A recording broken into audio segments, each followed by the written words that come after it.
Yes, so I'm out and about today. How's everyone doing? I'm doing good today. I'm out with the dog. Just the one again. Aye. So what's been happening, people? Has everyone been okay? I got loads of positive messages and stuff and that off my last video. And it's encouraged us to come back on. You know, I got a few negative comments and stuff and that, but that's alright.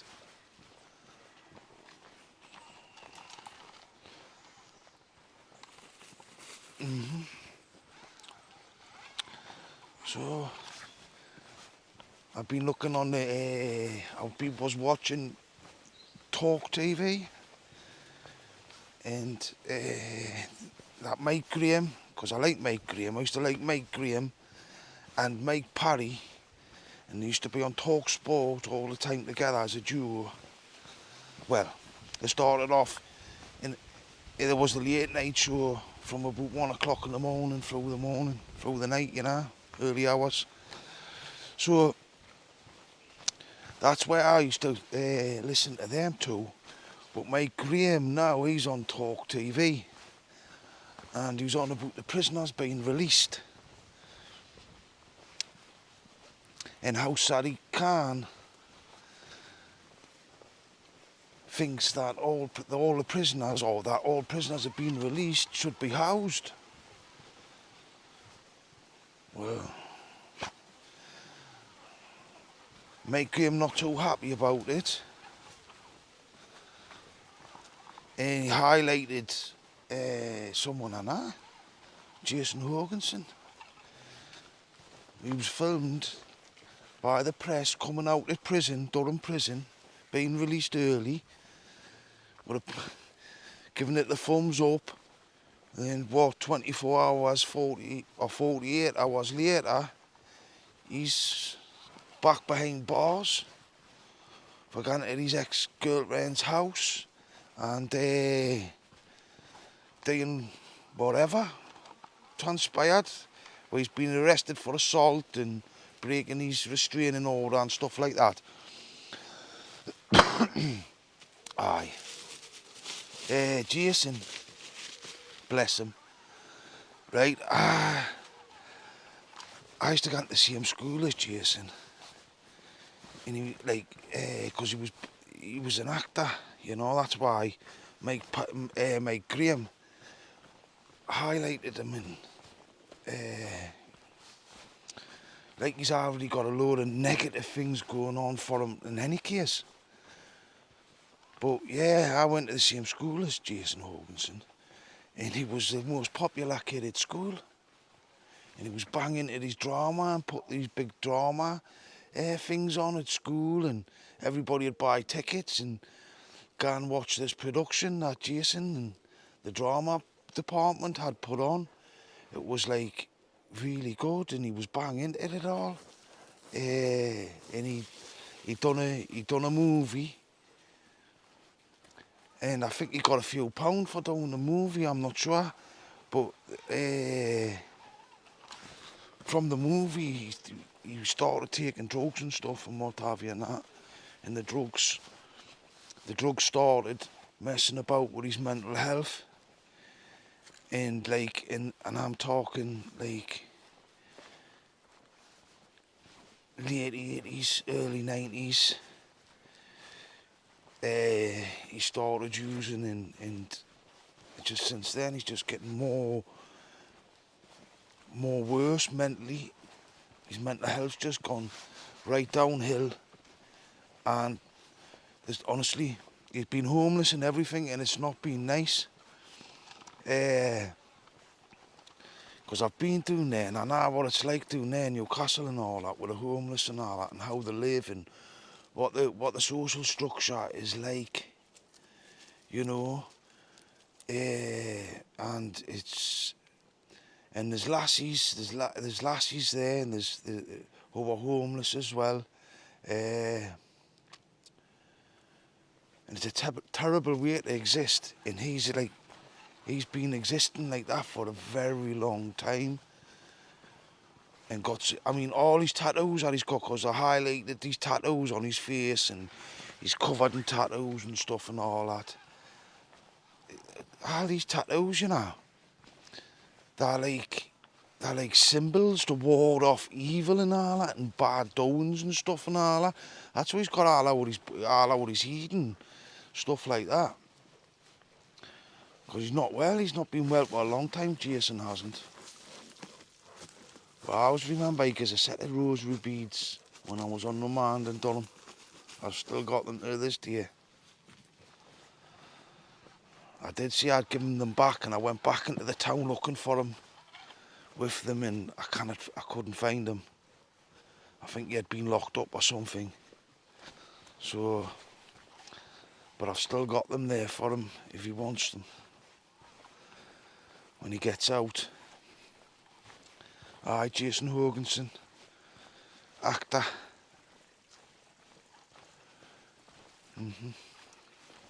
Oh bless. Aye. It's a bit dangerous walking down here, not watching where I'm going. So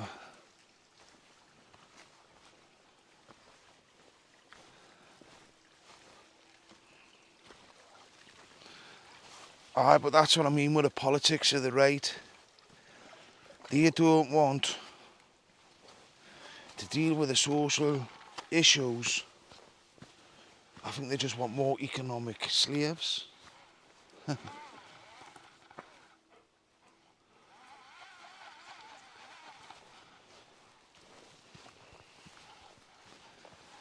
Aye.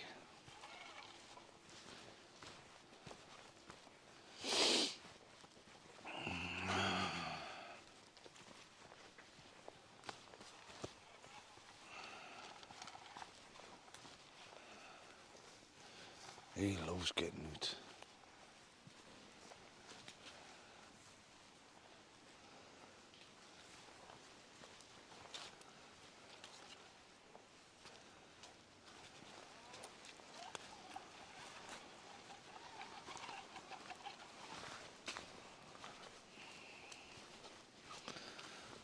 You know, when you're letting people out of prison early and you don't, especially people who've got them kind of, like Jason, who exist in them social structures, they just know that he's going to come back.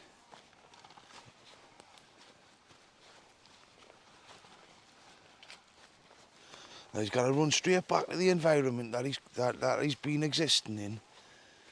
Right, straight back to the drink, the drugs, get into do something Raj, and then end up back in prison. But the thing with Jason, like, I never like really experienced, heard out about him doing any sort of violence out like that. It was just thieving and all that sort of stuff. Trying to keep his habit going, wheeling and dealing, selling stuff.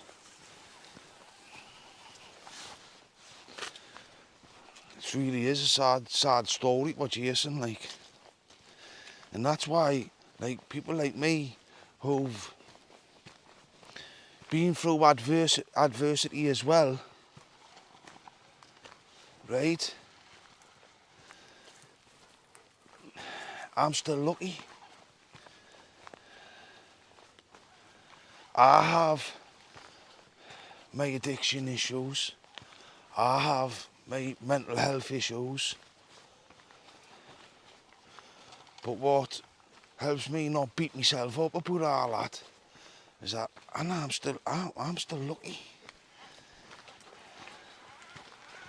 You know, I'm lucky, very lucky, still very lucky. And I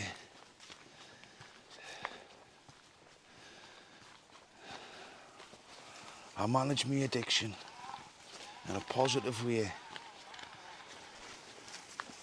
Now, I commented about Scotty G the other day, Well, the reason being is because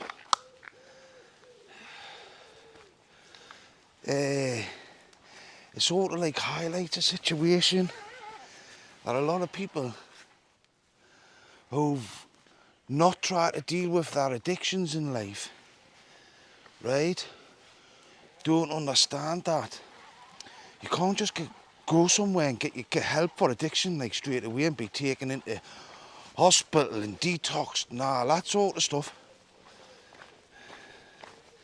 That doesn't happen, no. It costs a lot of money to send somebody into rehab. It costs a lot of money,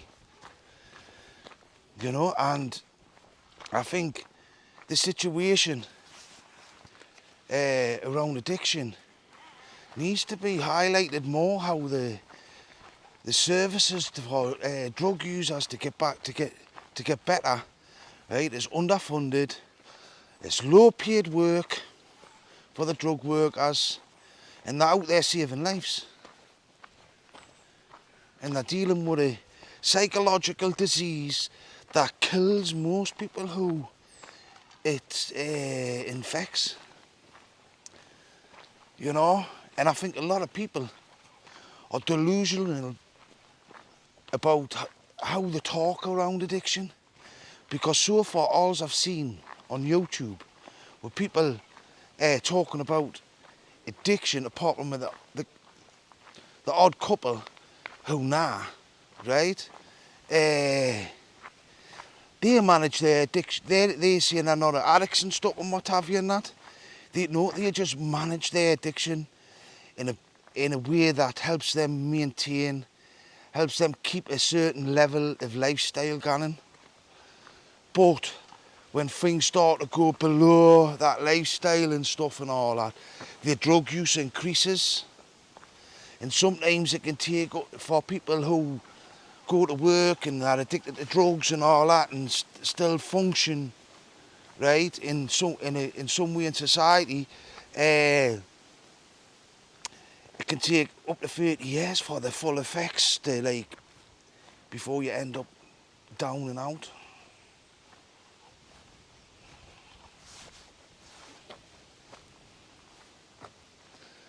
You know, so all those who are talking about things about addiction, they should do the research, man. They should go and find out about NA and stuff like that. How are you this way?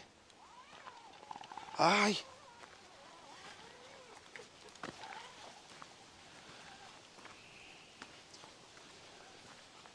How you think about your addiction and how you rationalise your addiction is really important, right? In recovery. Because in addiction, right, we're delusional. We're believing loads of things that are not true to justify our behaviour. Because our behaviour is really bad because we've got to maintain a bad drug habit that costs a lot of money. Right, so we have to be delusional. We have to justify our actions to ourselves. And we have to maintain that justification. So smashing the delusion around your drugs, your addictions, is a big, huge step for maintenance reasons. Addiction's really hard work, man. Especially in the early stages of recovery.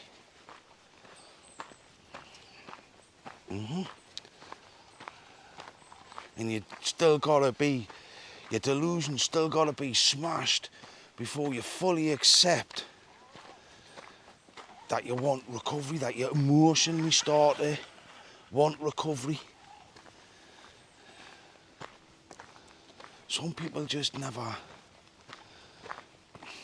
they can never ever get away from it.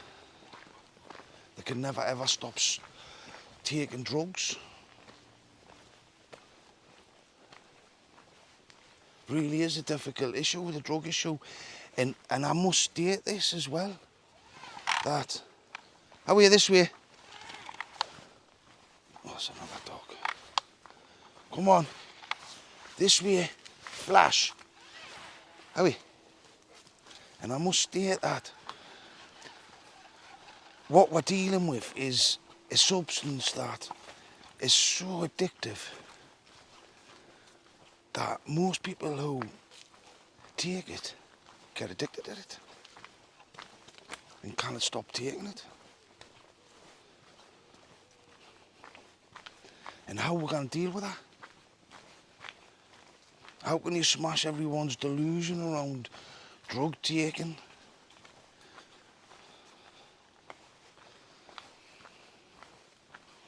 You know? And like I say, I got off track there. Right? I'm back on now. Right? Everybody's addiction is... Everybody's recovery can be different. You know, you don't have to do the 12 steps to get recovery. You don't have to do, what's that other one that they call it? I forgot what they call it, but it's just some snide monetised programme. It's just a load of fancy words and crap and all that.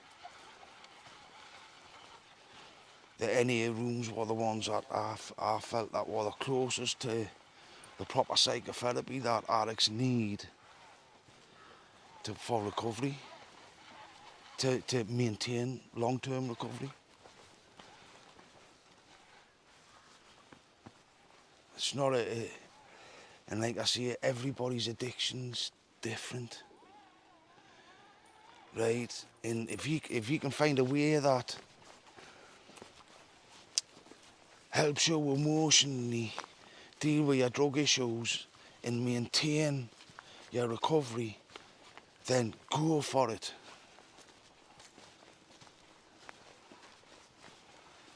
Go for it. But don't be under any delusion or illusion, shall we say, that you can start trying taking some controlled drug use around your class A's and your tablets and all that sort of thing. You can't control that. As soon as you start trying some controlled drug use or drinking if you're an alcoholic, you're just doomed for failure. The more times you're going through that, I suppose, you start to like understand that. But I think but for me, the 12 steps, me going through the 12 steps and understanding it all and how to use it in my recovery, the 12 steps, right? You can never use again like you did before you done the 12 steps. You just think differently about drugs. And even though you might be using, right, your recovery's still there in your mind and you know what it is. Whereas beforehand you didn't have your recovery. You didn't have that experience of getting clean and staying off drugs and living life on life's terms. Not feeling sorry for yourself or done by. None of this delusional stuff. You know, it's only then when you experience that in recovery that it just changes the way you look about using, think about drug taking and all that. And when you're stoned out your head taking drugs and all that, it's still there nagging away at you. You know what you're doing to yourself. Oh, that's a squirrel. It's gone for the squirrel.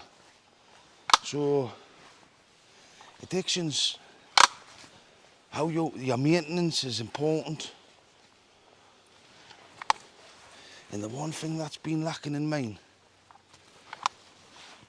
you know, is action. I need more action in my life.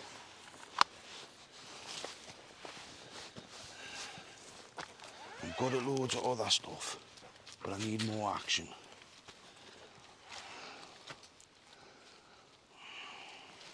Like, you not catch me ever taken cocaine or anything like that. Never. Heroin out like that. No. Tablets, no. Couple of painkillers if I need them, but that's it. Paracetamol. When I just try to drink I try to drink plenty of water so I don't get headaches and all that sort of stuff. Oh, there's a steep hill, this. Aye. But you never catch me taking out like that. I've dealt with all them sorts of issues. And I'm quite lucky in loads of ways because I've never had any like long-term addiction to heroin and stuff like that, you know. And so, even though I have been addicted to heroin when I was in prison, in the early stages of my sentence, in Scrubs, Durham Scrubs, got to Parkers, cleaned myself up.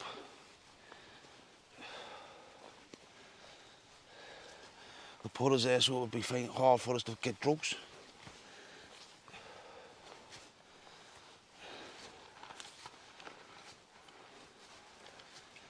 Yes, this is a big steep hill, this. Gotta take me time.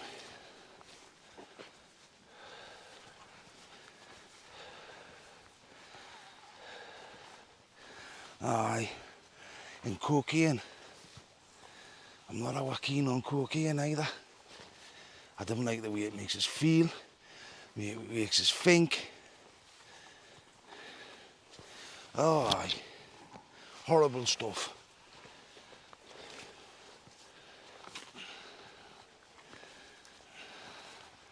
And taking Valium feels great. Lowers your ambitions that much that you don't really care anymore. Valium, and your life just sails by.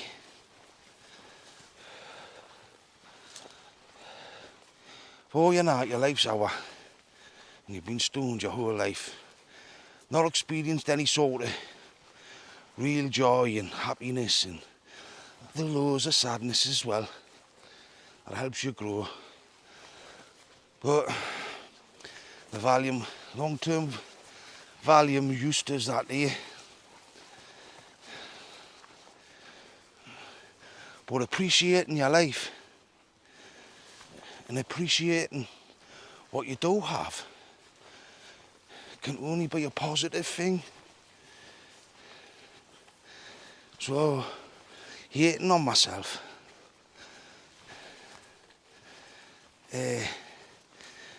is really negative for me. Hating on what I've not got and what I've not done, and you know, and it's all bollocks, that, man.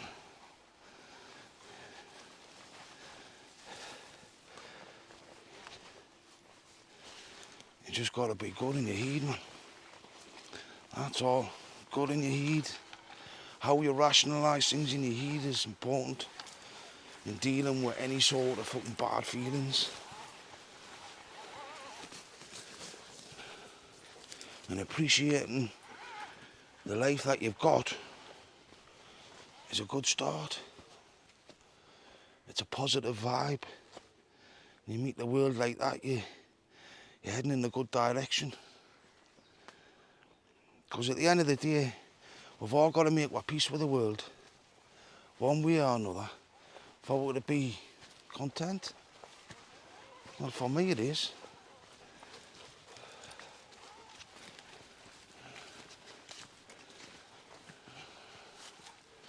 Deal with the ups and downs, the cushman.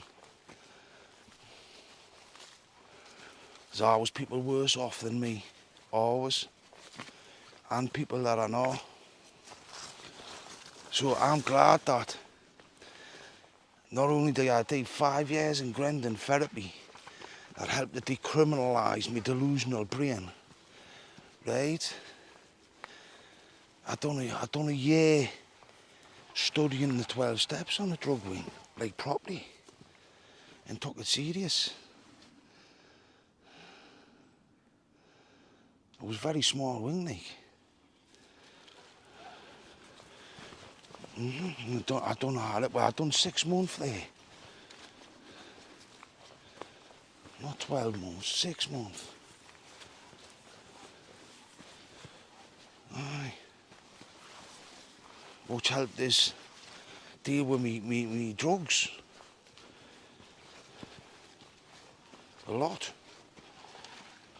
So, when there's a temptation there for me to smoke crack, all the class years, any class years, any temptation there for me to do any of that,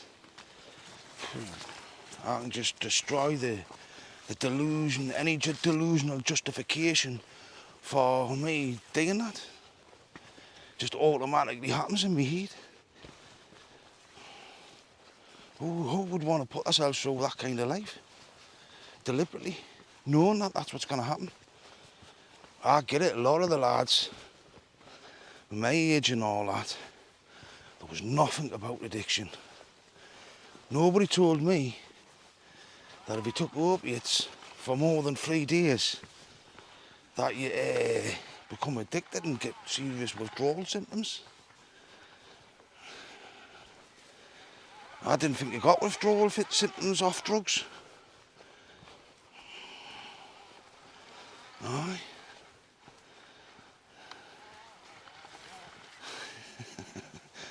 I can remember my Auntie Alice saying, like, oh, Stephen, because she caught us smoking a bit of solid when I was a bairn. She says, if you carry on doing this, you'll get the horrors, right? And you'll not like it. You'll get the horrors. And that was her way of telling us about withdrawal symptoms and stuff and all that. But I just thought she was, like, well, am I going to get scared or something? You know? So that was my drug education when I was a bairn. Aye. There's a lot of people in my generation got into taking drugs and not fully understanding the consequences of it. You know, because of the lack of awareness around addiction and that years ago. It's maddening. But like I say, it's a good thing, right, that we can talk about addiction in a positive way, right, and, you know, we can connect with each other when we're talking about these sorts of things and, like, help us understand a little bit more about our own addictions. Because like I say, you know, smashing the delusion is important, and keeping it smashed and not letting resentment and all that help you justify you doing bad things and stuff to get money for drugs. No, I'll be able to talk more about addiction, right? Maybe talk about some steps, stuff like that. But I don't think he's really want to know. All I do know is that what needs highlighting is that there's hardly any drug services available for people like Scotty J. They're gone into recovery, they're gone into these places, you know.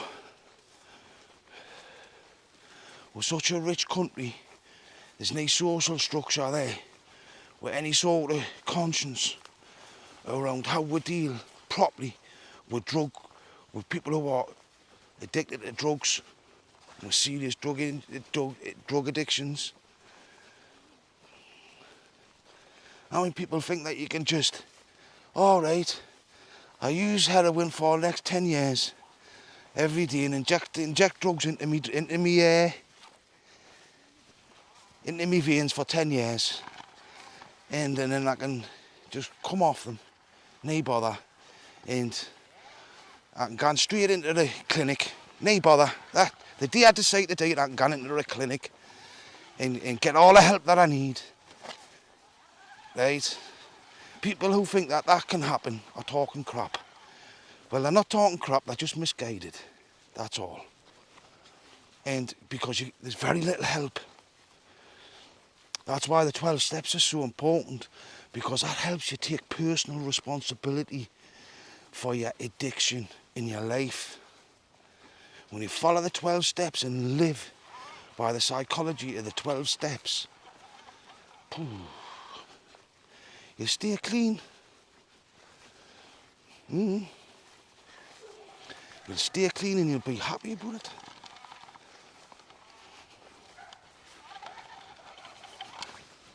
But yeah, because I've been thinking about the 12 steps a lot more lately. You know, I still have that sort of way of thinking in, isn't that, you know? It's still very much like I've talked about.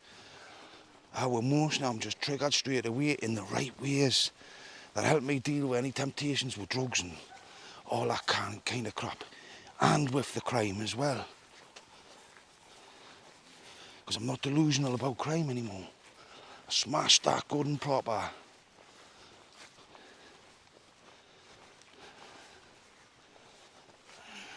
And yeah, I could have been a canny criminal, me. But at the end of the day, that wouldn't have made us a very nice person when they're putting us in the ground. Eh?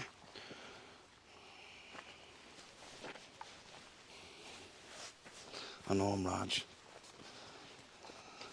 But that's what these 12-step programs and all that get you thinking about. The long-term consequences of your actions within your drug use. You know, a proper therapeutic group, psychotherapy group, right, that's what sorted me. I would never have understood the 12 steps, because like, I got it straight away. As soon as I went on that wing to start doing the 12 steps and reading all the steps and that and the literature and all that, it was just like, yeah, I connected like instantly. And that was because I had done the psychotherapy groups in Grendon, you know, so, because logic gets me, you know, if it's logical, emotionally it's cush, then I'm good, you know. But when I was uneducated, emotionally uneducated, I had loads of problems. Because people, you know, things that are logic and that, when you're emotionally uneducated, logic goes out the window, doesn't it?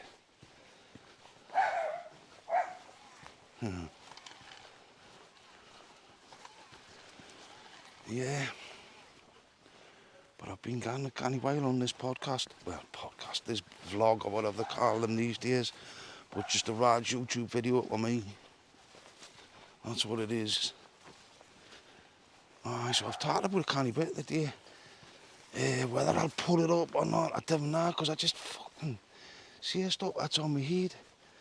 And I know people want us to talk, that I should talk a bit more about being in prison and how I turn my life around. You know,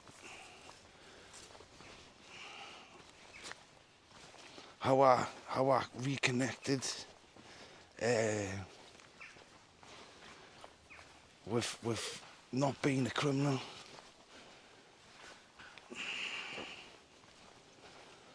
Emotionally. Don't get us wrong. Some behaviours and some beliefs never ever leave you. Right? Well, and that your issues, this is true, this by the way, right? The issues that you've had, your personality issues, your behavioural issues, right, that you've had since when you were a kid, right up you're growing up, and all that, you've still got them today. Them never leave you when it comes to your criminal beliefs and all that sort of thing. It never ever really truly leaves you. It's how you manage it. It's how you understand it. It's how you understand it. That helps you manage it so they don't have any sort of powerful psychological effect over your thinking and your behaviour. You see them for what they are. You smash the delusion. It's the same thing with drugs, with your drug use. You smash the delusion. Aye, it's like a big house built on lies. Drug addiction. Aye. Right. I've done a belting lap the deal with a dog. That's 45 minutes he's been out. Because I didn't put the camera on for the first 10 minutes. Right. So, everybody, remember, right? If you're in addiction, it's not the end of the world. Right? It may feel like it. But once you start properly emotionally connecting with recovery, you'll start feeling a hell of a lot better inside yourself. Right? So, till I see you next, people. Bye.